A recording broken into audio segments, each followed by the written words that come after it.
Hi, I'm Brian Russell. Welcome back to class. I want to explore with you a survey of the book of Exodus. You've had a chance to do some of your own work, reading through the book and establishing an outline. Now I want to go a little bit more in depth with you.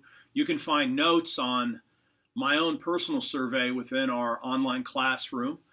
But one of the things I want you to see are some of the emphases in the book of Exodus, in particular this one. When you look at the entire distribution of material in Exodus, I hope that it struck you how little time is actually spent on the Exodus itself.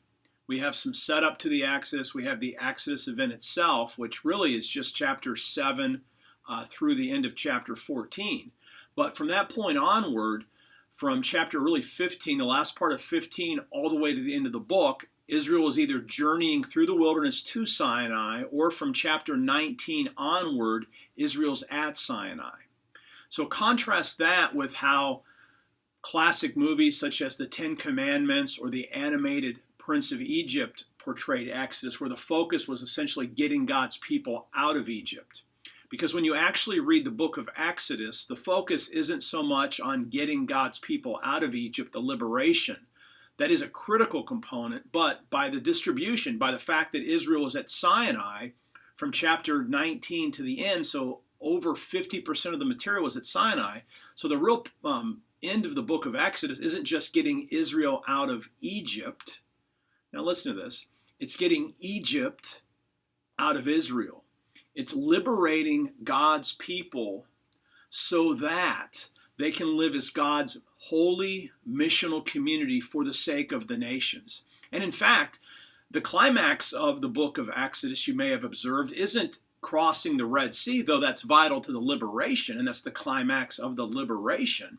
The climax to the whole book of Exodus is when God's glory in chapter 40, verses 34 to 38, comes down and dwells in the midst of God's people in the tabernacle.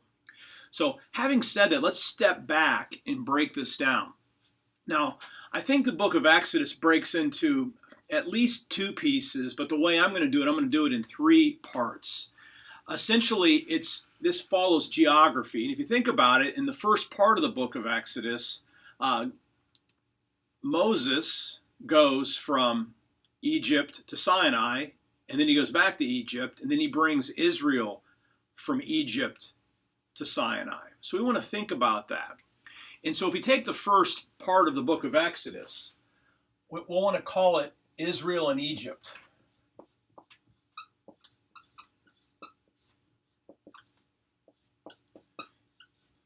And Israel is essentially in Egypt from the beginning of the book all the way to the end of chapter 14. So this big chunk runs from 1:1 to 14:31. This is follows then by Israel at Sinai. And I'm going to call this unit 3 because we're going to come in with a middle unit here in a minute.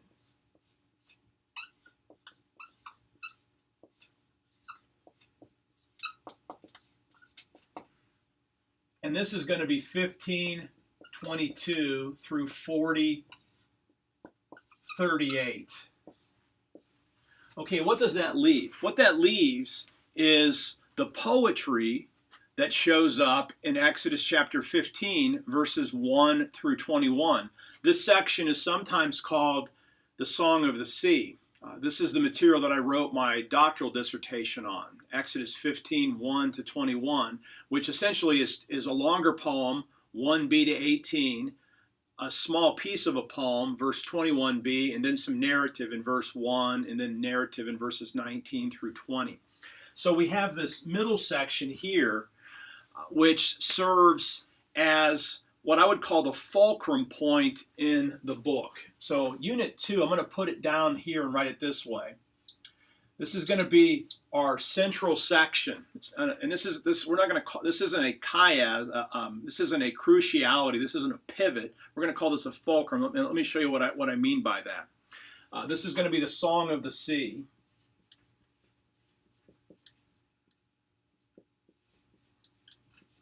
Song of the Mountain.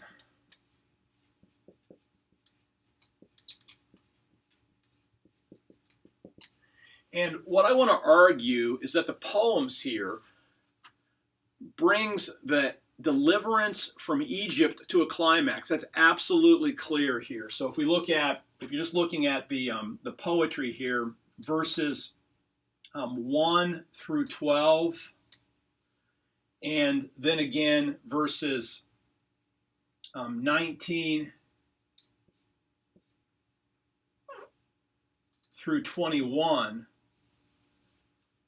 this brings the first part of the book to a climax by focusing on the actual Exodus, the deliverance itself. God's victory at the sea. Now, the second half of the longer poem in Exodus 15, verses 13 to 18, it shifts in its focus, and it talks about God, the Lord, bringing his people to his holy abode, to his holy mountain. So the focus becomes on a mountain in verses 13 to 18 in God's kingship. And that mountain is probably, in the context of Exodus, Mount Sinai, bringing God's people, if you look at verse 17 of chapter 15, to the mountain of his inheritance. That's technical language from the ancient Near East that is a way for a god to claim a mountain as his own. Baal had a mountain. It was called Mount Zaphon. So this is typical language here. It's focusing on the Lord's abode. And what I would suggest is the first part of chapter 15 brings the first part of the book to a climax. The second part, verses 13 to 18 of the poem, prepare us, give us an introduction to the material where Israel is going to be at Mount Sinai. So I do want you to see that. That's going to be the one kind of quirky thing about my outline, is that I see this middle section, the poetry, serving sort of as a fulcrum point. If you think of on a teeter-totter or that kind of an idea, it's the middle section. It's overlapping. It both brings to a climax the first part of the book, introduces the second part of the book. Okay, now let's step back and look at the first part of the book and talk about some more structures. Now, these are the big chunks. And again, you can have this in a couple of sections. Maybe some of you went with two main units, and sometimes people will go chapters 1 to 18, which is essentially Israel getting out of Egypt, and then 19 to 40, which is Israel at Egypt. Obviously, that makes some sense in some different ways. But you're going to have a couple of units, and then within these materials, we're going to have some subunits. And essentially, you can break up the first chunk here into two pieces. This would be 1:1 to 2:22, which is stories about Israel's enslavement and also Moses' failure, right? So this is the setup material. So this is Israel enslaved. And then from 2:23, God shows up in a powerful way, and we'll talk about 2:23 to 25 as we get into the class. God shows up quite powerfully here and announces that God's going to move to deliverance. And so this section here is essentially Israel delivered.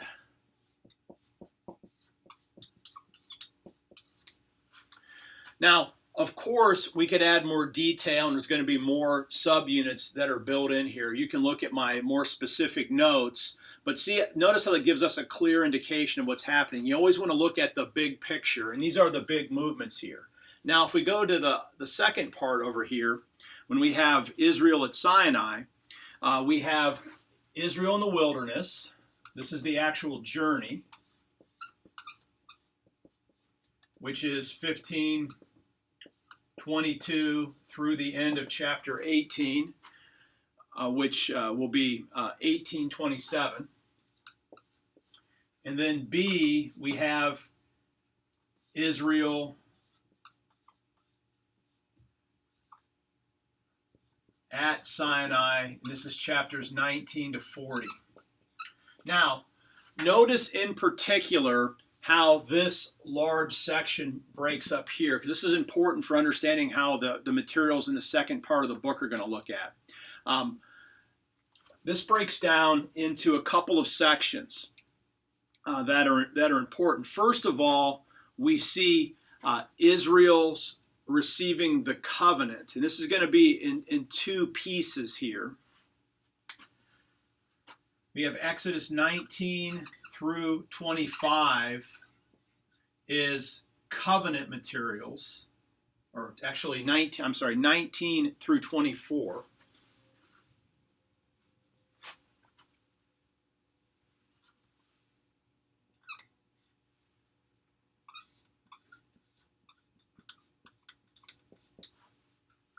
And then from 25 all the way to 40,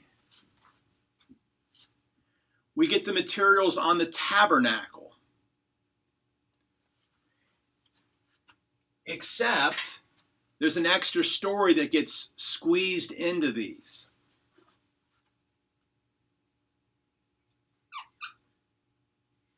(32, 33, and 34).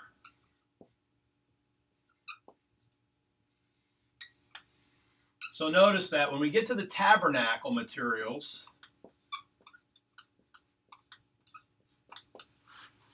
we have two equal parts. We're going to have 25 to 31 and then 35 to 40 that are interrupted by a middle section, which is going to be critical as we go through. This is where Israel is going to get their second covenant. But what happens here? This is where the golden calf story is inserted, 32, 33, 34, and this is where idolatry happens. So God's giving of the instructions to how to build the tabernacle in 25 to 31 are interrupted by the story of idolatry and how Israel breaks its initial covenant, and then God works a new one and demonstrates his profound love. But notice how this interrupts. You can basically go from the end of 31 to the beginning of 35 without knowing if we pulled the golden calf stories out. This is an intercalation that takes place here. Again, this is the instructions, this is the construction. So I'm going to put an I here. 35 to 31 give the exact instructions, and 35 to 40 are almost word for word the same, except instead of just being instructions, it records how Israel does everything exactly like the Lord had said. So this is a case study. Why is the golden calf story here? It's a warning about idolatry, and it serves as a contrast. Because if you're faithful, one of the stories we're going to see in Exodus, if God's people are faithful and faithfully obedient to the Lord and do everything that God says, God's glory comes down. When God's people practice idolatry, the threat of even having God's presence becomes a reality, and God,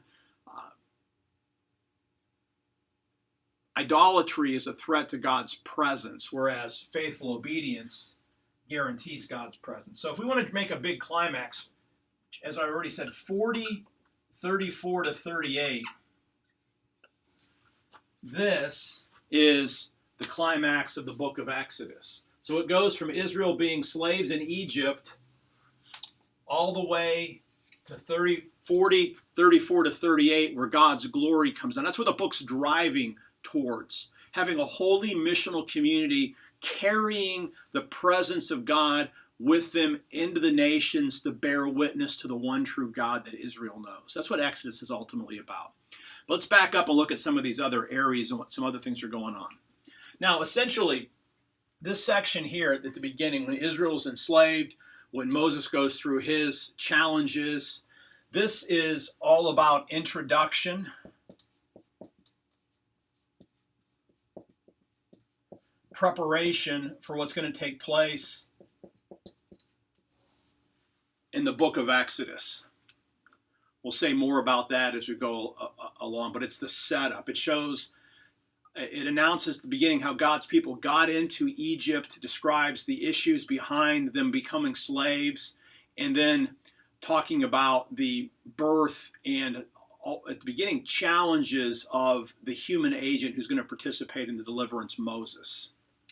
Now, this opening section also functions as the problem.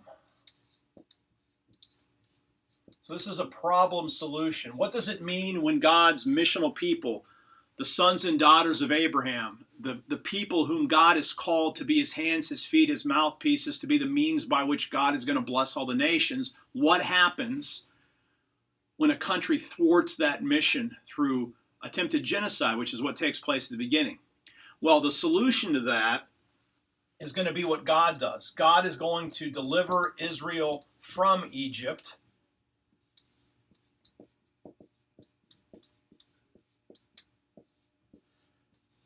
and sanctify, or have deliverance and a sanctification of a missional people.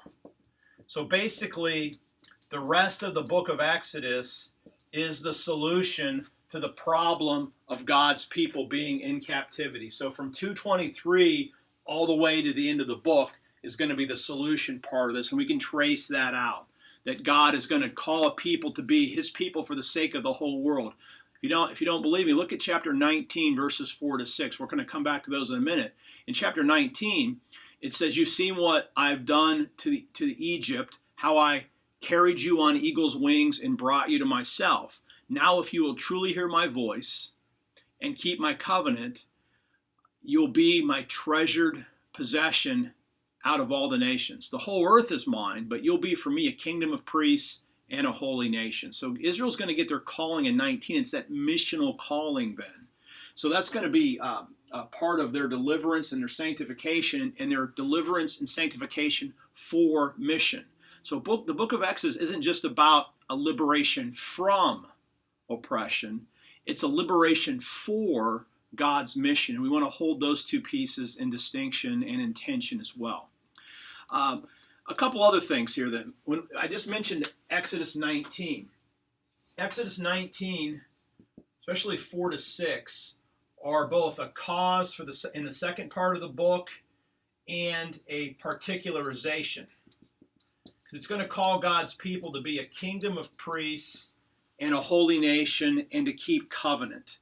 And all of those elements that show up in Exodus 19, 4 to 6 show up in the rest of the book of Exodus. And the climax is going to be God's glory coming down and filling the temple. And that's essentially the flow of the big picture of Exodus. Again, we'll say more in our class time.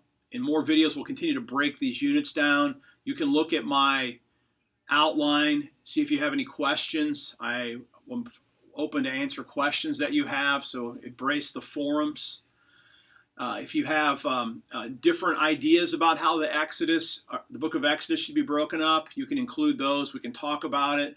But you want to get the big picture of Exodus so that we can then go down and really get down on our knees and look at get the ants level view of Exodus too. But in exegesis, you always want to have a balance between the big picture and staring at the tree bark. You want to look at the forest, you want to look at the trees, you want to look at the individual pieces of tree bark. And so this is the big picture. Most of this class are going to be digging deeply into specific context, but you always want to relate what we do with a smaller pieces back to the whole. Again, I'm Brian Russell. I look forward to working with you this semester. Thank you for listening.